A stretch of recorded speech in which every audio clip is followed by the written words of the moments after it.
ఈ పరిశుద్ధ ఆదివారం కొరకు ఏర్పాటు చేయబడిన దేవుని వాక్య భాగముగా సమూయేలు మొదటి గ్రంథము 13వ అధ్యాయము 14వ వచనాన్ని మనము చదువుకుందామండి.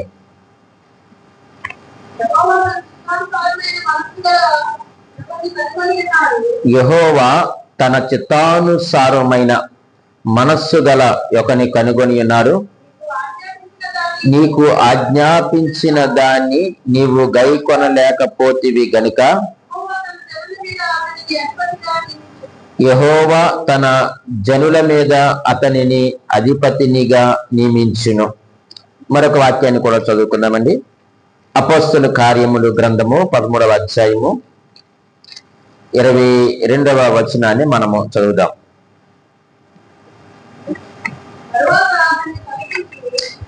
తరువాత అతనిని తొలగించి దావీదును వారికి రాజుగా ఏర్పరచెను.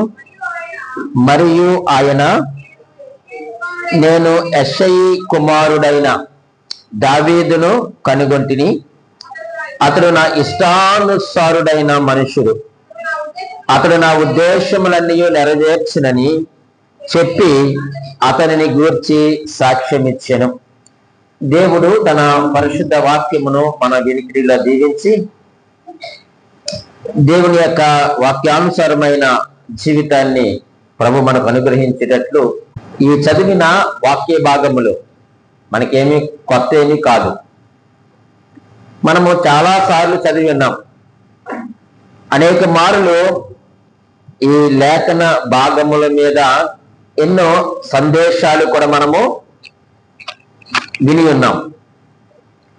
బైబిల్ పరిచయం ఉన్న ప్రతి ఒక్కరికి కూడా దావీదు పరిచయం ఉంటాడు, అంతే కదండి. ఎవరికైతే దేవుని యొక్క వాక్యం లేక బైబిల్ పరిచయమై ఉందో వారందరికీ కూడా పరిచయం ఉన్నటువంటి వ్యక్తి ఎవరు చెప్పండి? దావీదు. దావీదు అంటే తెలియని వారు ఎవరో ఉండరు, అందరికీ కూడా తెలుసు.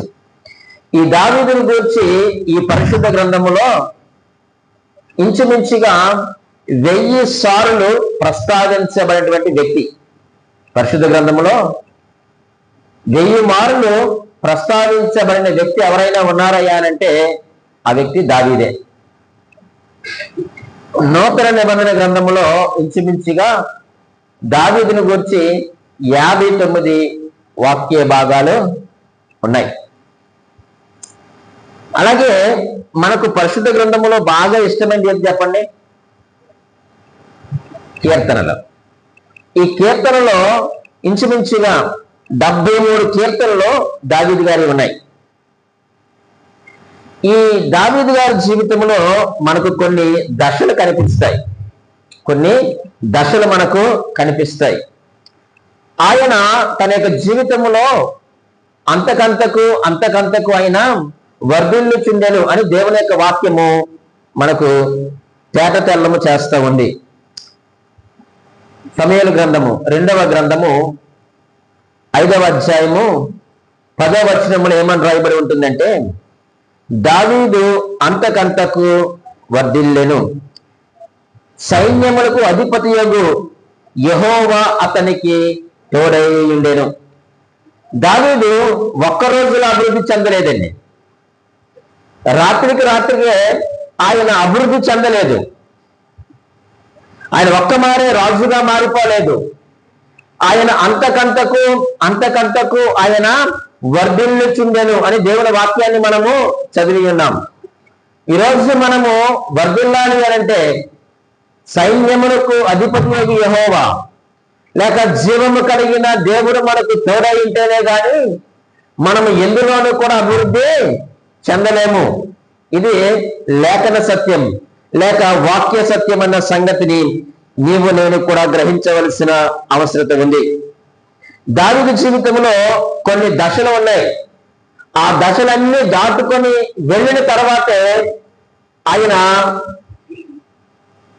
ఒక రాజుగా లేకపోతే దేవుని యొక్క హృదయానుసారుడిగా ఉన్నట్లుగా మనము దేవుని యొక్క వాక్యములో మనము చూడగలుగుతాం. రండి, దావీదు గారి యొక్క జీవితంలో ఉన్న కొన్ని దశలు మీ ముందుంచుతాను. ఇవి మనకు తెలియాలి. ఇవి మనకు తెలిస్తేనే దేవుని హృదయానుసారుడు అన్న సంగతి మనం గ్రహించగలుగుతాం. మొదటి దశ ఏమిటయ్యానంటే కాపరి దశ. దావీదు గారి జీవితంలో మొదటి దశ ఏమిటి చెప్పండి? కాపరి దశ. ఆయన మందను మేపుతున్నాడు అని తన తండ్రి ప్రవక్త అనేటువంటి లేక న్యాయాధిపతి అయినటువంటి సమూయేలుతో చెప్పినట్లుగా మనము వింటాం. ఆ కుమారులు దర్శించడానికి వచ్చినప్పుడు దావీదు గురించి జరిగినప్పుడు ఏం చెప్పాడు తండ్రి? మందను మేపుతున్నాడు అని చెప్పాడు. మనకందరికీ కూడా తెలుసు. ఇది మొదటి దశ. రెండవ దశ ఏమిటయ్యానంటే సైన్యాధిపతి దశ లేక సైనిక దశ. ఆయన తన యొక్క సహోదరులను చూడడానికి ఎక్కడికి వచ్చాడు? యుద్ధ భూమికి వెళ్ళి అక్కడ తన సహోదరులతో మాట్లాడిన తర్వాత ఆయన ఏం చేశాడంటే గొలియాతు మీద విజయాన్ని పొందుకున్నారు. తర్వాత దావీదు ఆయనకి ఇచ్చినటువంటి స్థాయి ఏమిటి చెప్పండి? సైన్యాధిపతిగా పెట్టుకున్నాడు. మొదట ఆయన మొదట రాజు అయిపోలేదు. మీరు ఆశ్చర్యంగా చూడొద్దు నన్ను, కాబట్టి మీకు వాక్యం నేను చూపిస్తాను. కాపరి దశ, తర్వాత సైనిక దశ. మూడవదిగా మనం ఆలోచన చేస్తే ప్రియమైన వాళ్ళరా, ఆయన రాజుగా మారిన దశ. మనకు 78వ కీర్తనలో చాలా స్పష్టంగా దేవుడే మాట్లాడతాడు తన కొరకు. 78వ కీర్తన 71 నుండి చూస్తే, పాడి గొర్రెలను వెంబడించుట మాన్పించి, అంటే కాపరి దశ అయిపోయింది, మాన్పించి తన ప్రజలైన యాకోబును తన స్వాస్థ్యమైన ఇశ్రాయేలులను మేపుటకు ఆయనను రప్పించెను. అతడు యథార్థ హృదయుడై వారిని పాలించెను. ఎటువంటి హృదయంతో పాలించాడటండి? యథార్థ హృదయుడై ఆయన అతనిని వారిని పాలించెను. కార్యములు యందు నేర్పరి అయి వారిని నడిపించెను. అంటే ఇది ఏ దశ అంటే ఇది రాజుగా మారిన దశ. నాలుగవ దశ ఏమిటి అనంటే పాపిగా మారిన దశ. ఇది దేవుడిచ్చింది కాదండి. దేవుడు మాత్రం జాగ్రత్తగా వినండి. ఇది పాపిగా మారిన దశ. మధ్యలో ఆయన ఒక తప్పు చేశాడు. ఇది దేవుడిచ్చింది మాత్రము కాదు, తనకు తాను తెచ్చుకున్నటువంటి దశ ఇది. ఈరోజు చాలా మంది మనం ఏరి కోరి తెచ్చుకున్నటువంటి దశల్లో ఒక దశ ఇది.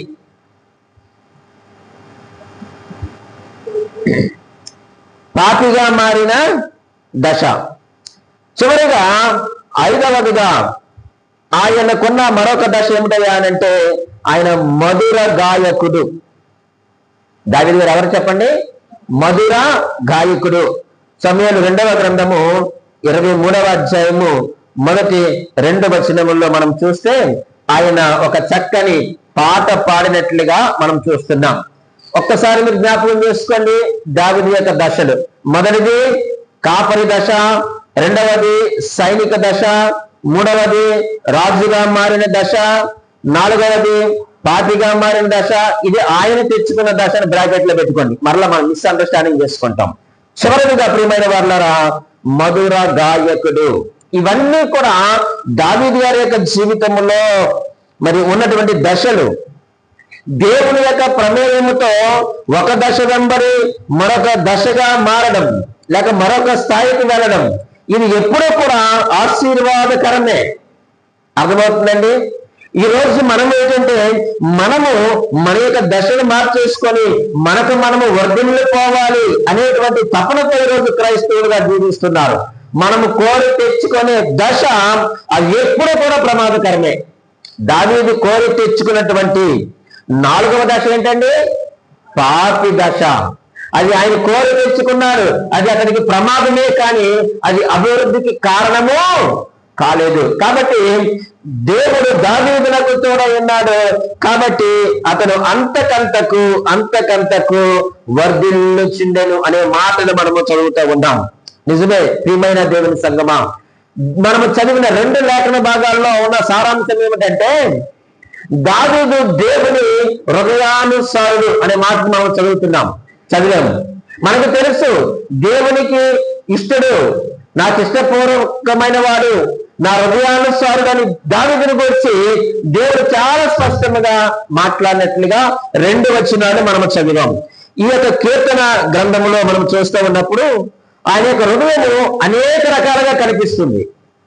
నేను ప్రస్తుతానికి సమూయేలు గ్రంథాన్ని ధ్యానిస్తా ఉన్నప్పుడు ఎందుకు దేవుడు ఇంతగా దావీదుని హెచ్చించారు, ఇంతగా దేవుడు దావీదుని వర్ధిల్లా చేశాడు, నా హృదయానుసారుడు అని స్టేట్మెంట్ ఇవ్వడానికి కారణం ఏమిటి అని పరిశీలన చేస్తా ఉన్నప్పుడు పరిశోధిస్తా ఉన్నప్పుడు కొన్ని హృదయాలు కనబడ్డాయి.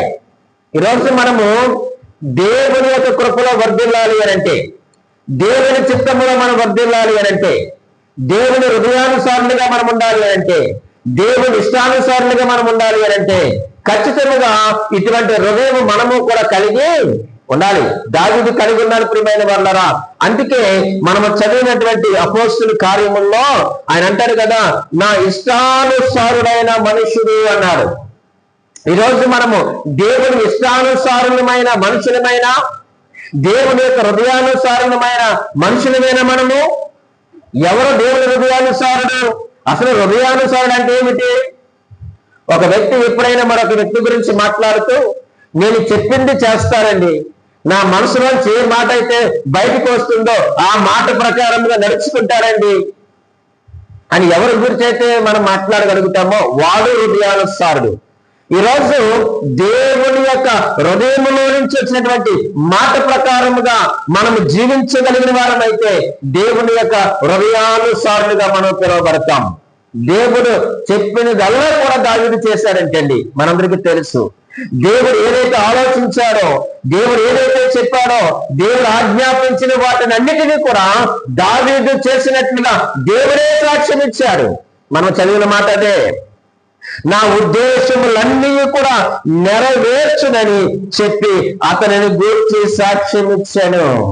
ఈరోజు నీ ప్రార్థన ఏమై ఉండాలో చెప్పమంటారా? ప్రభువా, నన్ను నీ హృదయానుసారుడిగా మార్చుకో. అది నీ ప్రార్థన ఈరోజు.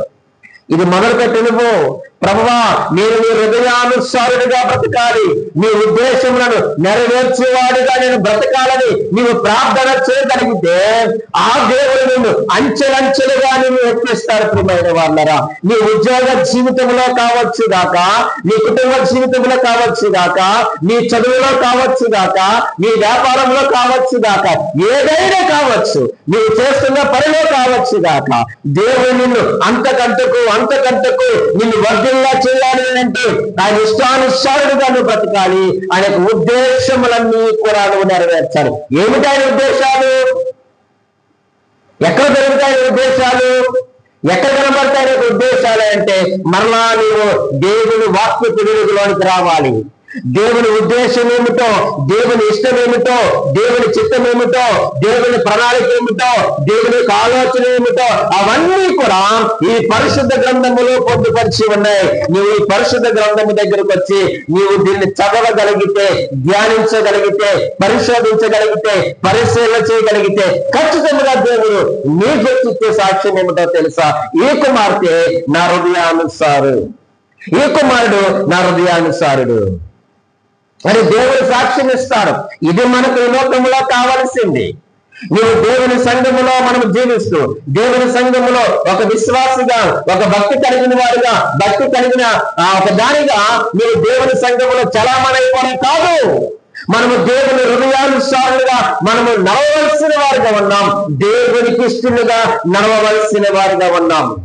దేవుడి రోజు నీ నా హృదయాన్ని కోరుకుంటున్నాడు. దావీదు హృదయాన్ని కోరుకుంటున్నాడు. దావీదు నా హృదయానుసారుడు. ఈరోజు నీ హృదయం ఎలాగుంది? దేవుని యొక్క వాక్యపు వెలుగులో పరిశీలన చేసుకో. నీ జీవితం ఎలాగుంది? నీ విశ్వాస జీవితం ఎలాగుంది? నీ భక్తి జీవితం ఎలాగుంది? నీ ఆధ్యాత్మిక జీవితం ఎలాగుందో ఈ రోజు దేవుని యొక్క వాక్యపు వెలుగులో నీవు నేను కూడా పరిశీలన చేసుకోవాల్సిన అవసరం ఉంది. అందుకే నేను మొదటే అన్నాను, దేవుని వాక్యమనే అర్థము ముందుకు మనం వచ్చి చిన్నగా నీ సహజ స్వరూపము కనబడుతుంది. దాచేసుకోవద్దు. ఆ వాక్యం ముందు, వాక్యం అనే అర్థం ముందు మేము నిలబడగా నా హృదయంలో ఉన్న చీకటి, మీ హృదయంలో ఉన్న చీకటి, మన హృదయంలో అపవిత్రత, అవిధేయత, అపనమ్మకము మీకు తెల్లముగా కనబడుతుండగా ప్రియమైన దేవుని సంగమా, నీవు సరి చేసుకోనకుండగా నీవు కప్పుకుంటే అది ప్రమాదము. ఒప్పుకో దేవుని దగ్గర, కప్పుకోవద్దు ప్రియమైన దేవుని సంగమా. ఒకవేళ నీవు నేను కూడా సిలువకు శత్రువులుగా మనం జీవిస్తున్నామేమో. నీవు సిలువకు నువ్వు శత్రువా లేక మిత్రుడువా? నీవు నేను సిలువకు సాక్షులుగా ఉండాలని దేవుడు ఎంపిక చేసుకుంటే నువ్వు ఎలా బ్రతుకుతున్నావు, నేను ఎలా బ్రతుకుతున్నాను? శత్రువులుగా బ్రతుకుతున్నానేమో. దేవుడు వాక్యం సెలవిస్తా ఉంది, వారి యొక్క అంతం ఏంటి చెప్పండి? నాశనమే.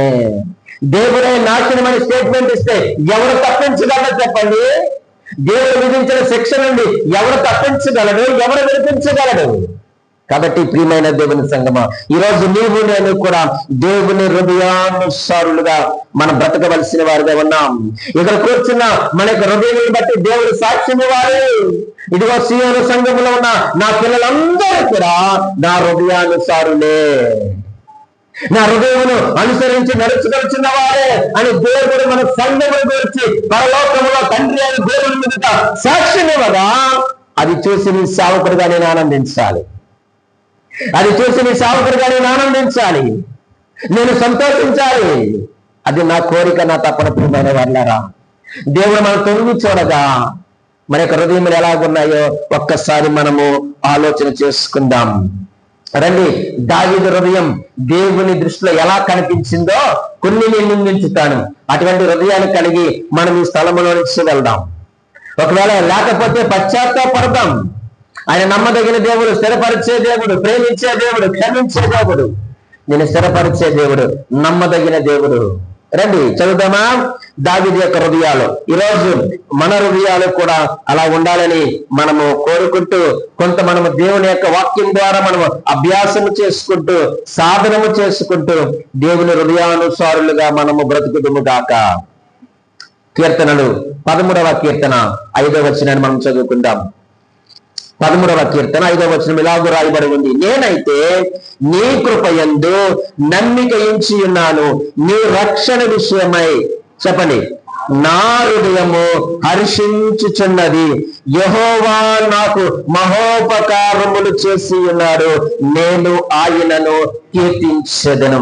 ఈ లేఖన భాగంలో ఒక మంచి మాట రాసి ఉంచినారు. ఏమిటంటే చూడండి, నీ రక్షణను బట్టి, నీ రక్షణ విషయమై నా హృదయము హర్షించుచున్నది, నేనైతే నీ కృపయందు నమ్మిక ఉంచి ఉన్నాను అన్నారు. ఈ వచనం నాకేమి నేర్పిస్తున్నాయా అనంటే దావీదు హృదయము సంతోషించే హృదయము, జాయ్ఫుల్ హార్ట్. దావీదు హృదయం ఎటువంటిది చెప్పండి? సంతోషించే హృదయం. ఈరోజు మన హృదయాలు సంతోషిస్తున్నాయా? దేవుని బట్టి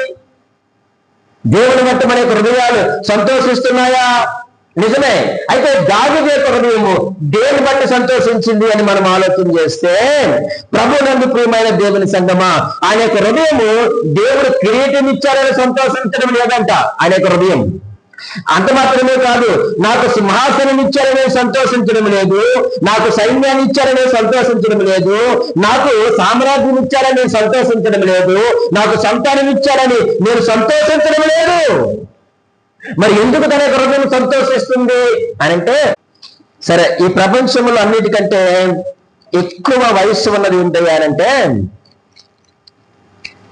దేవుడు నీ కొరకు సిద్ధపరిచిన రక్షణ. ఏం చెప్పారు? బైబిల్ కంటే ముందున్నది రక్షణ. ఎక్కడుందో చెప్పారు మీకు. ఇంకో మాట ఏదో చెప్పారు, సృష్టి కంటే ముందున్నది రక్షణ.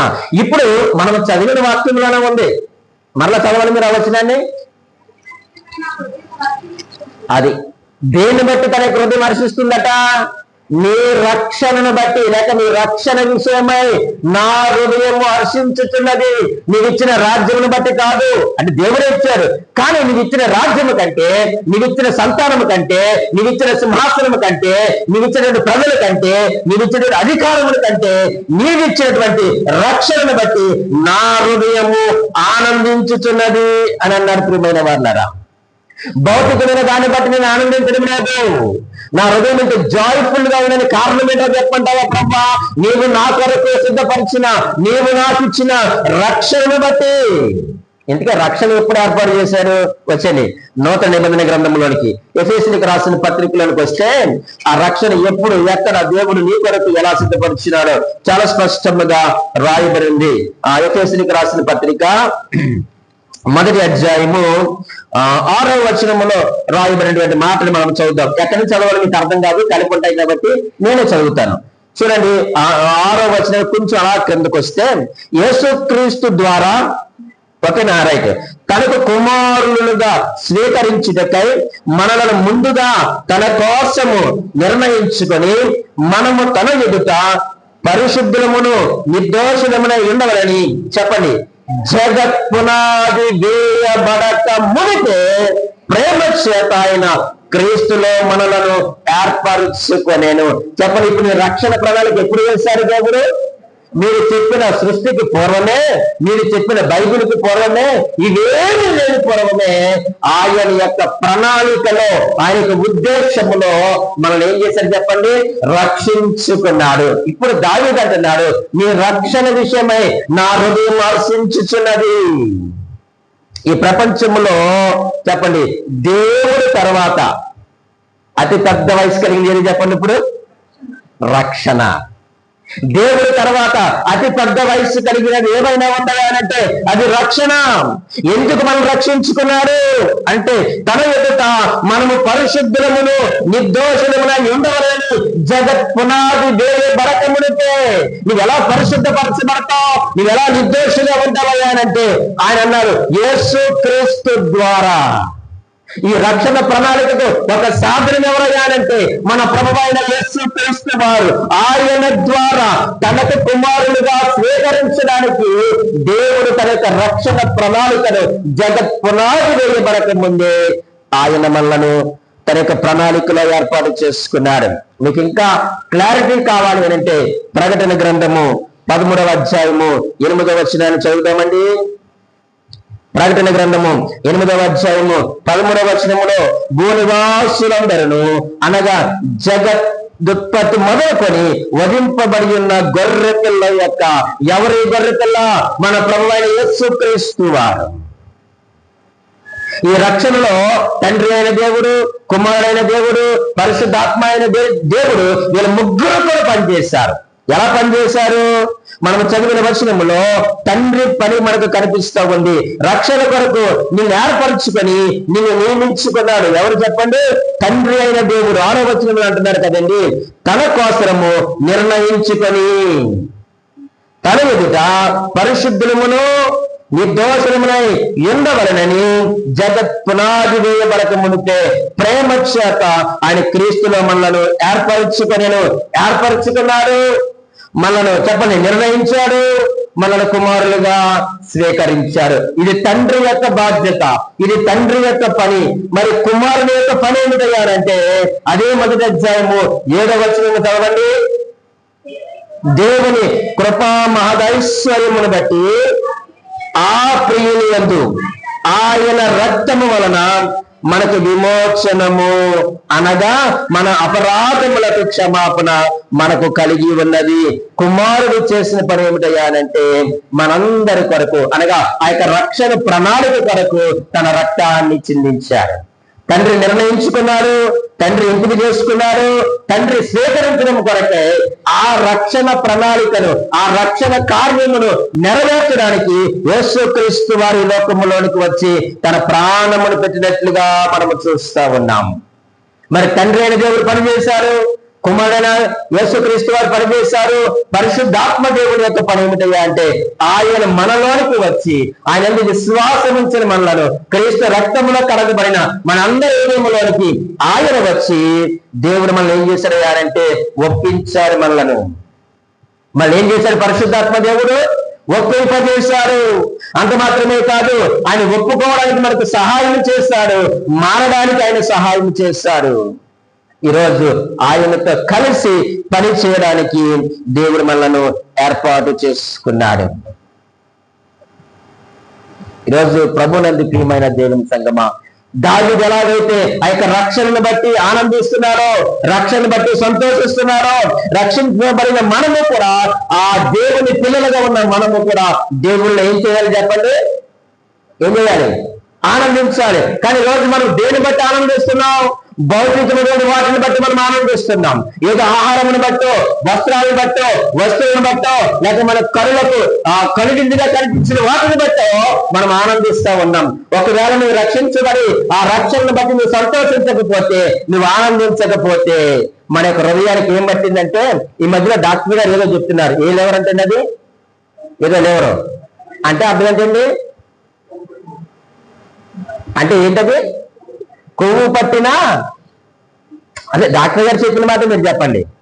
ఈ రోజు నీవు నేను కూడా ఆయన ఇచ్చిన రక్షణను బట్టి ఆనందించకపోతే మన హృదయం కూడా ఎటువంటి హృదయమట?